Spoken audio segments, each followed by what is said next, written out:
Okay, welcome Hank and welcome everybody else for joining us today. Thanks for taking the time to come on today's webinar.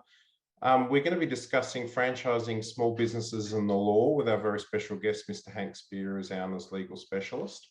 We've got about half an hour, so I'm going to kick off with a bit of an introduction to Hank. But before we do that, if you have any questions for Hank during the webinar, please put them in the Q&A section. There's a button for it below, and we'll try and answer as many of these questions as we can further on in the webinar. So for everyone's listening benefit, Hank is a former CEO of the ACCC and a long-time legal practitioner with a keen interest in competition law and small businesses. And he's a regular contributor to the Law Council SME committee. Hank's been advising industry associations like ALNA for many years, small business owners and other peak bodies. This covers competition and general law matters, including areas like general contract law, unfair contract terms, franchising law, and also issues like collective bargaining, misleading and deceptive conduct, misuse of market power, and other issues like third line forcing and retail price maintenance. Hank's experience and expertise has really helped us at ALNA to develop our skills and understanding of these issues and to put these clearly in the submissions that we make on behalf of members, particularly to the ACCC when we get consulted on mergers and authorisations. And this really helps us as an association to better advise you, our members, on these issues. Hank also looks after some individual member issues to provide base level triage and advice on issues where members are in trouble with the law, to help them to understand what they should do. And then he can also provide his services directly to members at an additional cost where required. So welcome, Hank, and thank you for giving us some of your valuable time to have a chat today. I know we've talked at length before about some of the common pitfalls small business owners make when it comes to the law and their contracts in particular. I was going to spend a good part of today's session on that issue, and then to look at some other issues I know members will be interested in, like common franchising issues and questions we get asked regularly about fairness and whether some things are misuses of market power or just hard bargaining in contracts. So to kick off, question one was to help our listeners is, what are some of the most common pitfalls you see small business owners and our members falling into with the law, and why? Well, thanks, Ben, and also thanks for all the ALNA members who are involved in the seminar workshop. Yeah, look, I get regular queries from ALNA members about various issues, and by the way, as Ben says, I also represent other small business groups, and I get similar queries. The two most common ones I get, and which seems to be issues, one is contracts, and people have entered into contracts that they either don't understand or at times shouldn't have entered into at all because the product that they've been talked into buying is not something they need. Contracts are a messy issue, and I'll come back to that in a minute. The other issue that is very common, and everyone will put their hand up and say, yeah, is that they complain about competition from bigger players. Now, the law doesn't protect a competitor as such. The law protects competition. Now, there's a fine line between the two, but there is an important difference, and maybe we will come back to that. On the issue of contracts, people have always assumed that, you know, if you sign a contract, well, you're stuffed.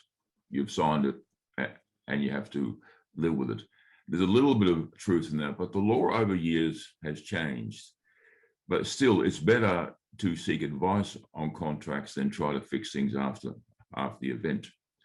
Since November of 2016, small businesses have had the protection of what's called the unfair contract terms law. To me, it's the most important piece of law that protects small business that has happened in many decades, because it means that if there's unfair terms that are really unfair in the circumstances, it protects the small business if later those terms are used, or you can maybe undo the whole contract later if you say, well, look, these terms are simply unfair. What's unfair is still evolving, but particular issues are termination, breach, if they breach, or they take away your legal rights, various things like that, which many of you will say, well, that's what's in my contracts. Having said all that, and Ben will come up with something else in a minute, look, when you're asked to sign a contract, really, you need to read it. Some are so complicated and boring that, you probably need to seek advice. And advice at the early stage is probably better than a problem later. Advice from a lawyer, you don't go to the big legal firms, but from a local lawyer shouldn't cost that much. And it's worth it rather than to undo things later and have a fight with a player who's much bigger than you. You might win the fight, but it's going to be nasty. No, thanks for that. And I know you and I have done a lot of work on unfair contract terms protections over the years, and that's been important to make sure that those protections are available to our members with the majority of their contracts. And I suppose just digging a little bit deeper, what are some examples of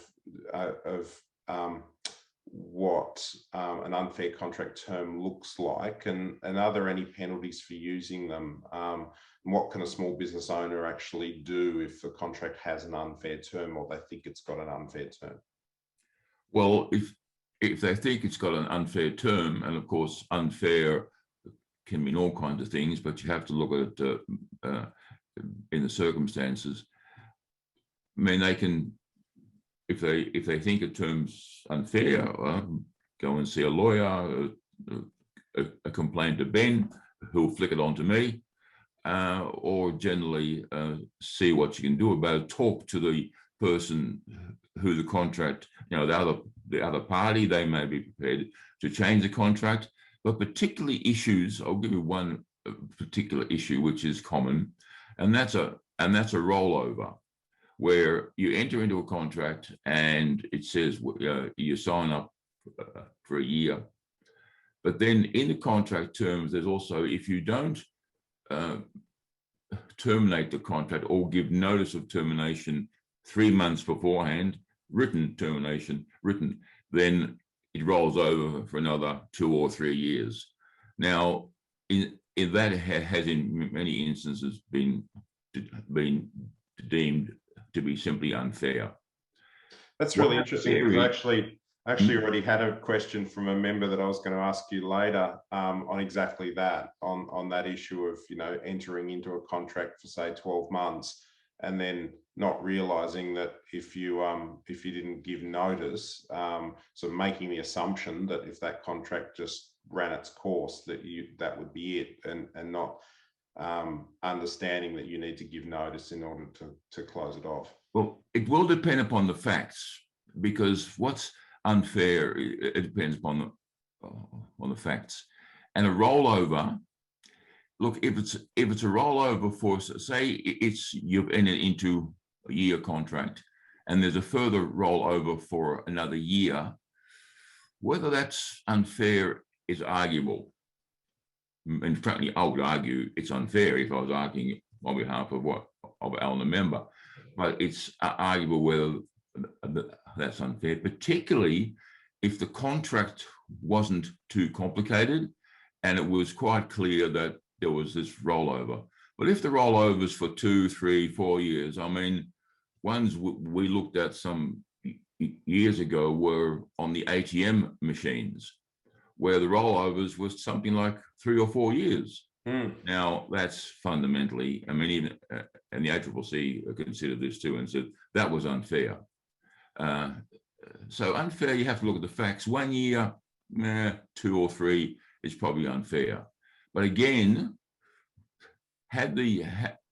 if members read the contract or get someone to advise on the contract, you may not fall for that and have to fight later. Yeah. No, that's really helpful. I might take a bit of a sort of step back now, just to ask, what are some of the steps you'd recommend a small business owner take when they're presented with a new contract? I know every contract's not the same, so should members approach differently, say, their telco or utility contract compared with, I suppose, a franchise agreement, a finance agreement, or their lease agreement, those really critical agreements that they might have in their businesses? It's a very hard question because people all have different needs and different understandings, and various contracts differ. I would say if you're entering into a new contract, someone you haven't dealt with, definitely read it carefully, get advice. Franchise contracts are a mixed bag because, of course, the franchise code gives some protection as to what can or can't be in the agreement. But the franchise code doesn't set out the whole contract. And there'll be bits in the franchise contract which may be unfair, or which may simply people don't understand. So there's some protections in the franchise contract, in the franchise law. When it comes to utilities, look, they are to some extent regulated by states and territories. But even though they regularly change, and they often don't tell you, almost every contract, just be careful what you're signing. Particularly ask, if you had a long-term contract with a utility and they're asking you to sign a new one, ask them what the changes are. Are there any changes? And they should tell you. And so then you can assess, well, I don't like the changes, or look, let's face it, in many cases, you don't have much option. I mean, I'm in the ACT. There's one energy provider which provides the gas and the power. So the options are pretty slim, and you can complain, but you'll get told, well, bad luck. So it depends upon the circumstance. But again, it means read the contracts, assess what you're signing. Yeah, and I know you and I have talked before about some members sort of almost sign contracts unnecessarily, fairly simple supply agreements where maybe is a contract even required. Do you think some members, could negotiate with a supplier to say, well, do I really need a contract? Well, I think you can. Yeah, of course you can. And again, it depends upon the product. It depends upon whether you've dealt with them before. In many cases, I mean, contracts are not necessarily written. The written contracts tend to favour the bigger player, because they try to sort of nail down the customer. In my view, you should always try and negotiate. In some cases, just don't sign a contract, but say, look, I'll buy product from you as I need it, but you're not necessarily tied down. And the other very important issue is think whether some of the products you are thinking of buying and you're being convinced to buy by a salesperson, whether you need them. Many stuff you probably don't need, or you don't need a contract. You don't need a regular supply. You just need to buy it from time to time. I mean, probably we all get emails about buying toner for printers. You can buy them just as you need, but some of the emails offer an annual contract of supply. Well, that to me seems a waste of time and money.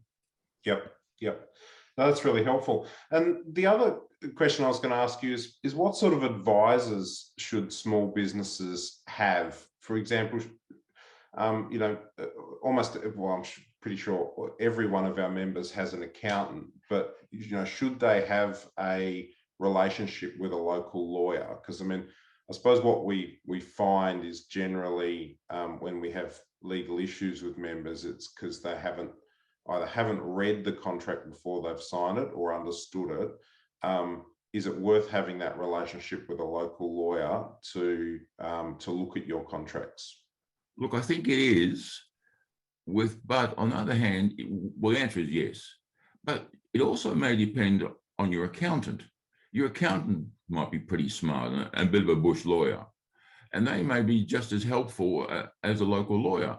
So you need to sort of test the situation, but it's always good sense to just, I suppose, have a nodding acquaintance or something with a local lawyer. So if something is needed, you can go to them. But the underlying issue is, in many cases, if you feel you don't understand something, go to a local lawyer or your accountant if the accountant's fairly smart. I mean, most accountants are bush lawyers. No, that's exactly right, and I think that's good advice. And it's probably good to have at least had a conversation with a local lawyer and sort of be on their book, so to speak, and have an understanding of what their cost structure is, so that when the time comes that you want that advice, you know what you're up for, and they know who you are.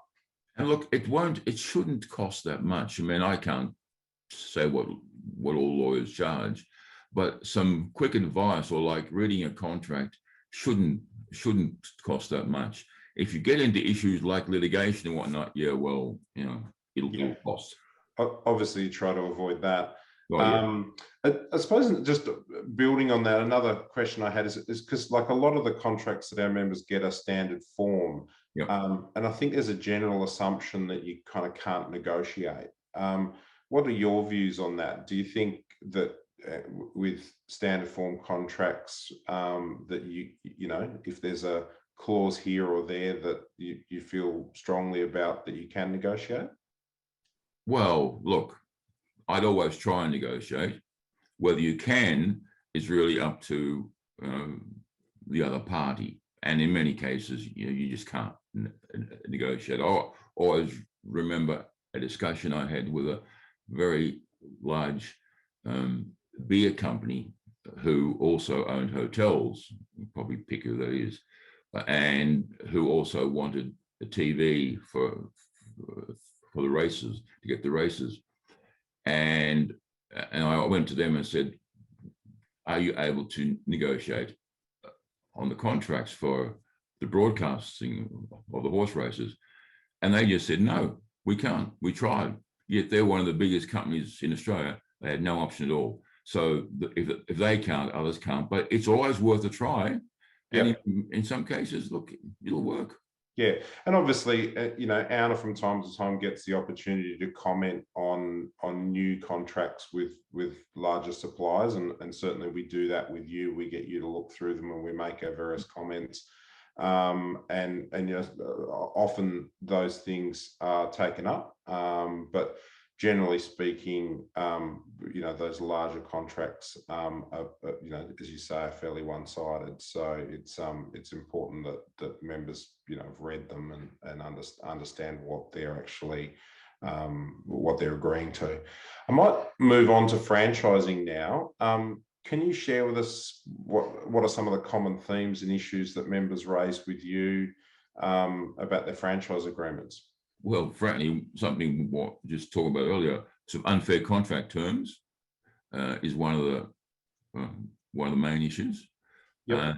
The other thing which I have a bee in my bonnet over, and it may be unfair, it may not, it hasn't been tested yet, is cost shifting.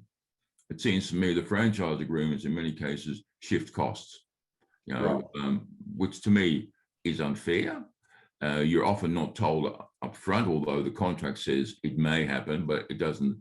They never sort of then tell you what may happen during the time of the franchise agreement. It's those type of things that, again, the franchisor invariably will be in a much more powerful position than the franchisee, and the franchisor then seems to do what they like. The other thing, of course, the franchises that ALNA members would be involved with are probably pretty reasonable and pretty stable and pretty, well, not necessarily always fair, but they've got a reputation to keep. But I have had experience with newsagents in the past where they entered into franchise agreements where there were crooks, simple crooks. Yeah. Again, it comes back to you really have to do your homework then. Don't just enter into a franchise agreement because you're talked into it. And people will say, yeah, but the franchise code gives me all this information about a franchise. And that's right, it gives you upfront. But with the crooks, the franchise law simply tells the crooks where to lie, where to tell porkies. You know, they can make up the turnover, they can make up this and that, they can make up all the advertising that they're going to be doing, but it's all just nonsense. And there's case after case where the franchises are just dodgy. On the other hand, you have very big and powerful franchises, and they tend to sort of push the envelope a bit and push costs away from them to the franchisee. Yep. So just digging a bit deeper into franchising, you know, some of the issues that members raise with us are around, you know, their experiences of what's fair and reasonable with their agreements. Can you talk to us a bit about what is fair and reasonable from your standpoint with franchising, and what's just hard bargaining in a contract, and what is meant by acting in good faith, for example, which is obviously a requirement of the franchising code now, or what might you consider to be a misuse of market power as an example? Okay. Sorry, that's a very long question. No, it's a reasonable question. Look, what's fair and reasonable is going to be a question of fact in any case. And again, it's mixed up with unfair contract terms. It's mixed up with a whole lot of issues. There's a current active discussion. In fact, the annual meeting of the Law Council is on right now, virtual meeting.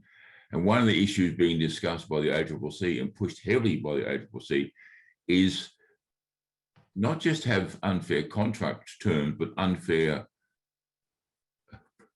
practices. Right.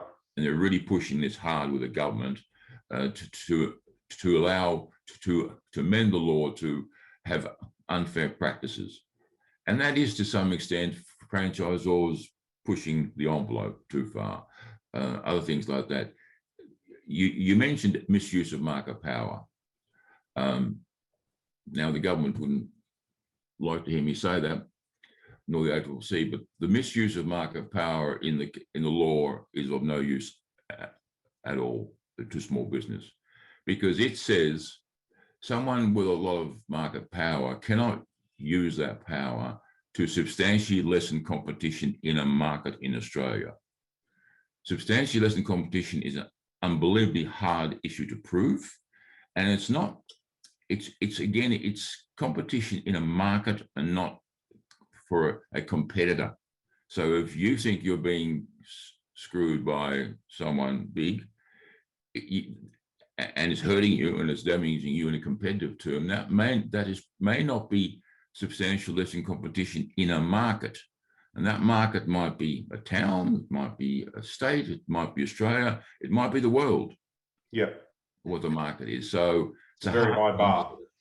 And that's why, to some extent, the Commission has realised that misuse of market power doesn't work all that well, except in the most unusual circumstance. So you need unfair practices where someone, you know, just not necessarily with market power, but someone is just doing it's unfair. What's unfair?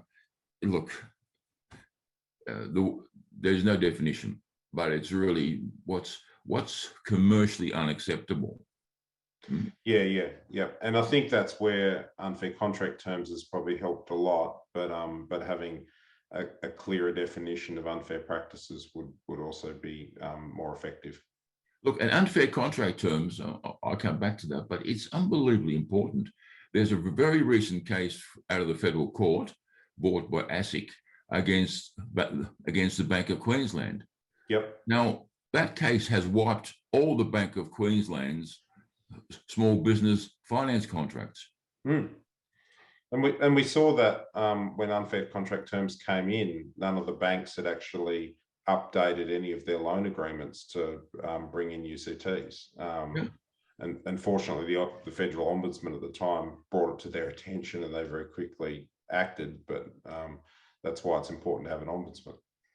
Yeah, and again, unfair, I mean, is a hard concept, but the courts are starting to basically say, well, look, have a look at the imbalance in sort of power, and you know, there's an unfair issue. And what they did in the Bank of Queensland case, the court has said, look, there's got to be two contracts.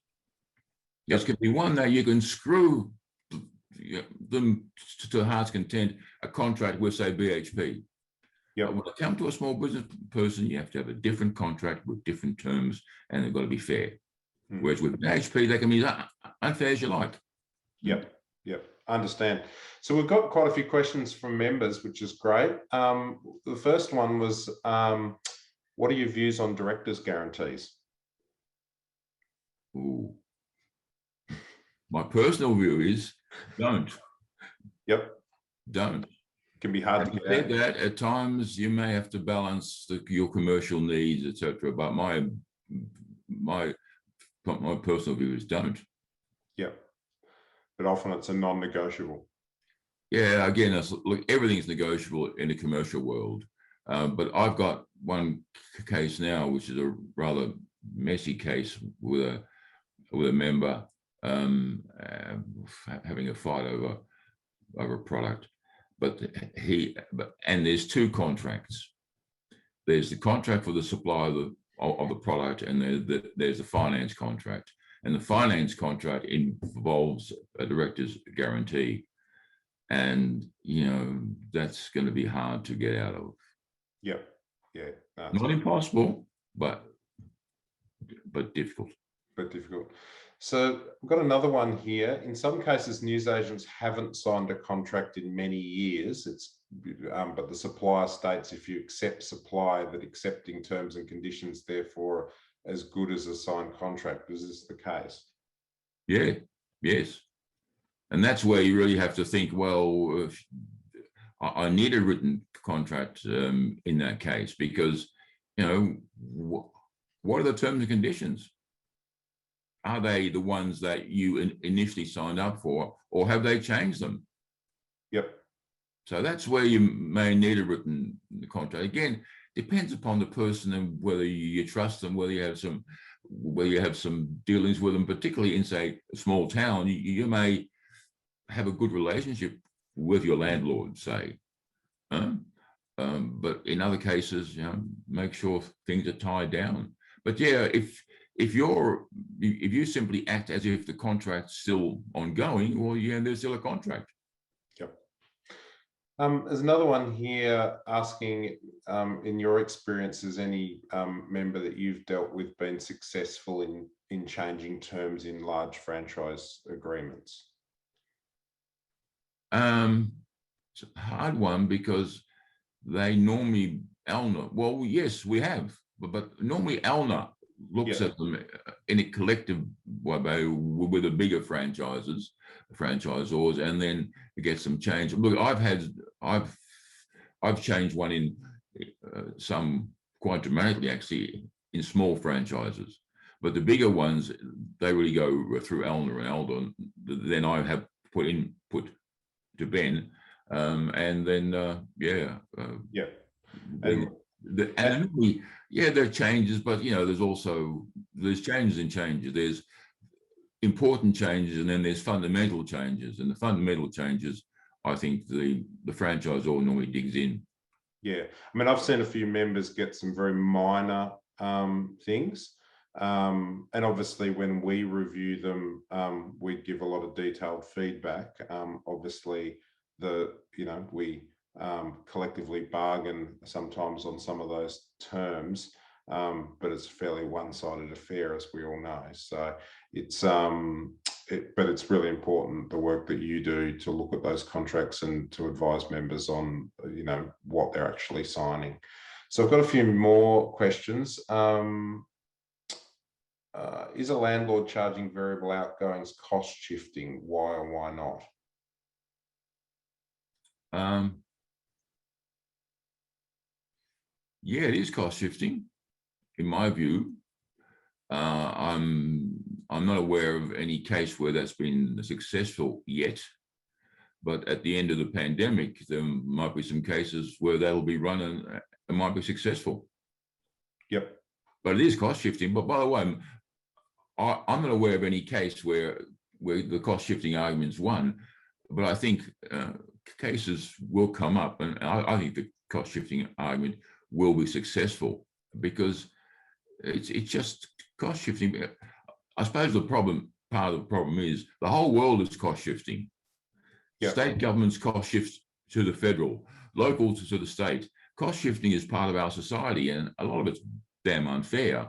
But in a franchise agreement, which gets down to more reality for ALNA members, yeah, some of the cost shifting I see, I think is unfair.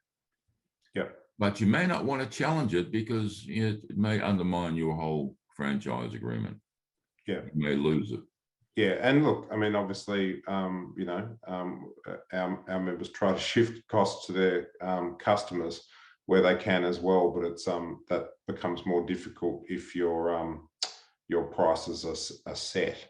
So you have limited capacity to do so.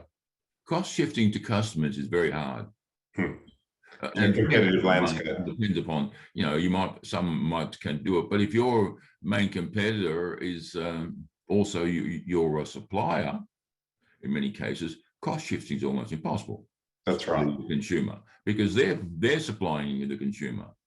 Yep. Let's check if we've got any more.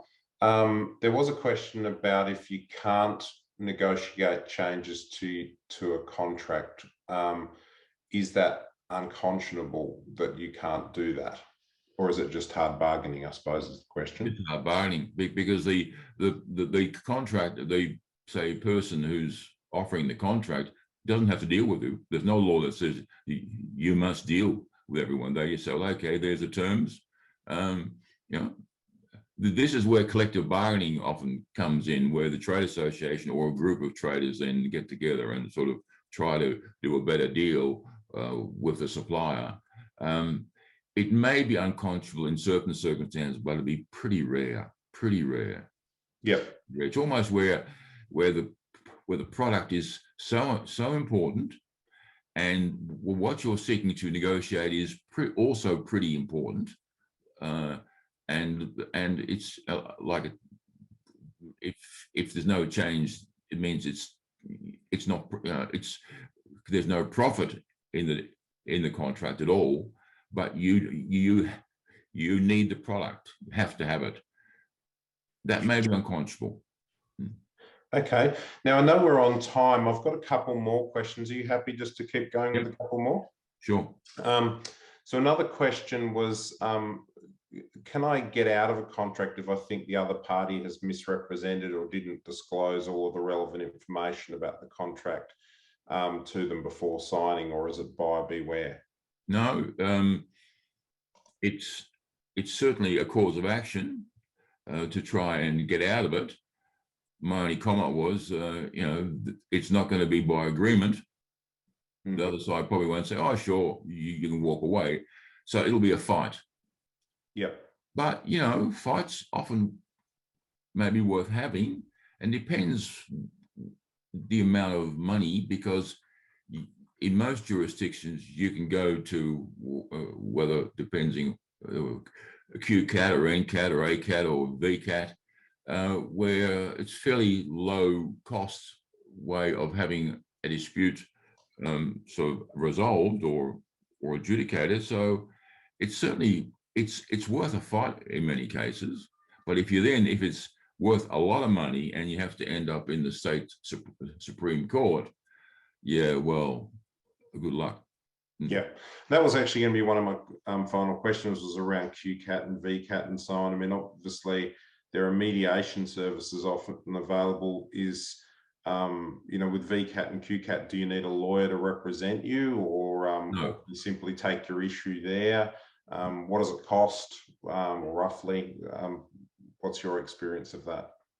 Look, I've had a fair bit experience both on personal basis in those bodies. I mean, I've taken a fair few cases here in Canberra against involving ACAT, and they've all been settled. I've recently had a major case in Sydney involving travel agents in NCAT, which after 4 hearings, 2 hearings and 2 appeals, we've won. I acted initially, and then I got the agent to act for herself with me in the background. But QCAT or ACAT or whatever you call it, NCAT, depending, they vary from state to state how formal they are. But in all cases, they're pretty informal. There's no costs unless your own costs and you use a lawyer, well, then you're up for those costs, but you're not up for the other side's costs. And the important issue, very soon after you take action, and the forms are pretty simple, they will very soon after that call for mediation. And that's where most of those issues are then resolved. Invariably on a compromise, but that's probably better than having a long fought-out case. And the costs are low. There's a filing fee, and it varies from state to state or territory to territory. But it's in the tens of dollars or 150 in some cases. The only issue with those agencies, or ACAT, QCAT, is there's a monetary limit on how much you can claim, and in most jurisdictions, it is 25,000. Right. Okay. Yeah. But it's pretty easy going. You can easily do it yourself. I mean, if you can run a news agency, you can do a QCAT or NCAT case. Absolutely. And I suppose that's another question I had is before you have to go to those lengths. I suppose one of the issues we run into with members and with you is that often when they raise an issue with one of our team and we bring it to you, it's often so late in the piece that the issue's already blown up, and it sort of begs the question, like can a lot of things be resolved if you get onto them early and you communicate clearly with the other party and you can come to an agreement? Because I mean, we look at the sort of the QCAT VCAT model and mediation that occurs.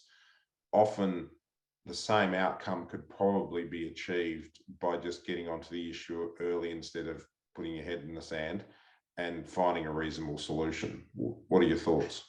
Look, I think I was going to raise it anyway as a passing comment in comment. Look, we do get most, when we do get involved, or ALNA gets involved, invariably it's late in the piece, and makes it harder. People then get set in their ways or set in their views. Once there is a dispute, it's best to try and resolve and talk to the parties, talk to ALNA, talk to me very early and see what can be done. Because in many cases, most businesses do not want to fight. Even the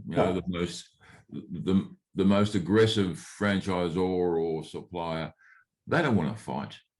No. But they also don't want to concede, because involved in any commercial matter are human beings, and they get on their high horse and they have a view that you've done the wrong thing or whatever. But in many cases, they will settle on a compromise and they think they've won. But when it gets down the track, it starts to involve debt collectors, starts to involve lawyers. This is on the other side. It gets messy and then gets harder, and everyone sort of says, well, I've expended some time and money. I need to be paid for that. Yeah, I've got to dig my heels in now. Yeah. No, I think that's right, and probably actually I've got one last question which I think relates to this, and it was, if I breach a contract, what should I do? And I think this is the issue, is that often something will occur and they don't know what to do, and they'll kind of procrastinate on it, and that's where those other costs start to feed in and the issue becomes bigger. But if you breach a contract, depends what the breach is. I mean, in most cases, do nothing. Yep. Do nothing if you want the contract to continue. Sure, you've breached, but unless the other side raises with you, do nothing. But once the other side raises with you, then you have to think whether, in many cases, though, it'll be raised on the basis, look, can you fix it? Can you fix whatever's breached? But if you can't fix it, well, then you may get into a dispute and into termination clauses and all kinds of things. And that's where you really need to see if that can be resolved early or seek advice. Don't let it fester. Okay, no, that's good. I've got one very last question because we better wrap up. If a contract was signed pre-COVID and specified a value of sales, should that be able to be renegotiated with effect of COVID on businesses? I really don't know the answer to that, because I think, you cannot really argue that that term was unfair at the time it was entered into. Might be unfair now. It's one where I would certainly try to negotiate, and of course, all the states and territories did pass legislation to try and give a bit of help for tenants and some moratoriums, but I think the answer to this is that issue is going to come up pretty starkly in coming months. Yeah, I think it is too. I mean, I would argue, if I was arguing on behalf of a client, that it's simply unconscionable to rely on the previous value. Yep. Yep. Because and you can't say, well, it's fair enough you signed the contract, but something came up that it's not either's fault, right? So you can say, well, it's unconscionable for one party to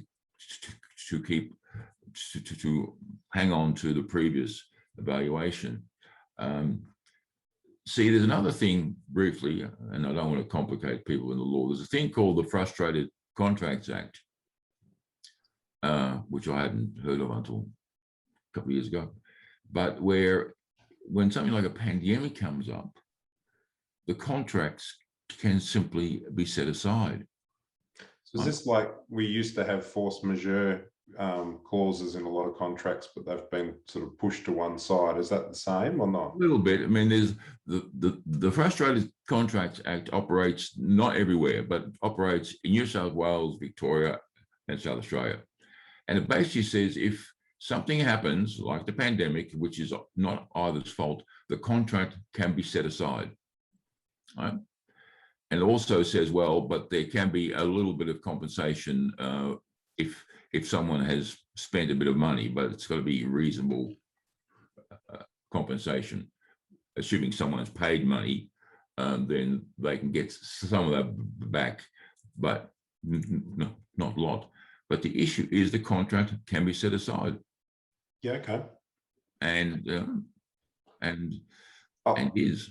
I'll have to pick your brain a little bit more about that, maybe for an article in the newsletter. It's an interesting. My travel agency case, which I did an article for the channel, which has now simply has been resolved, was all about that and the airlines and travel agents.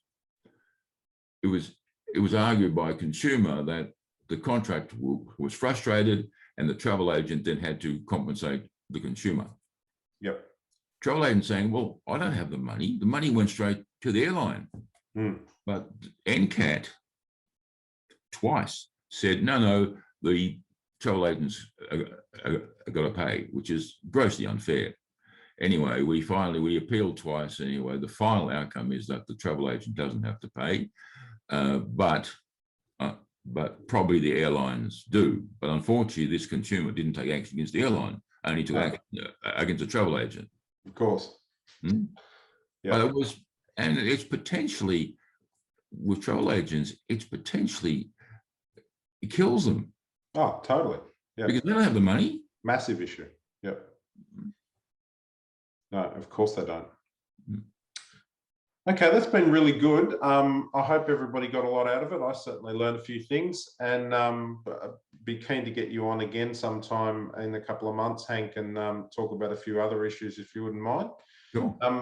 To everybody that's joined us, thanks for taking your time out of your day, and please stay safe, especially everybody in New South Wales and Victoria right now. And Canberra. And Canberra, sorry, don't forget ACT. So thanks, Hank. It's been terrific, and I'll look forward to doing this again. Okay, right. Thanks, and all the best to everyone.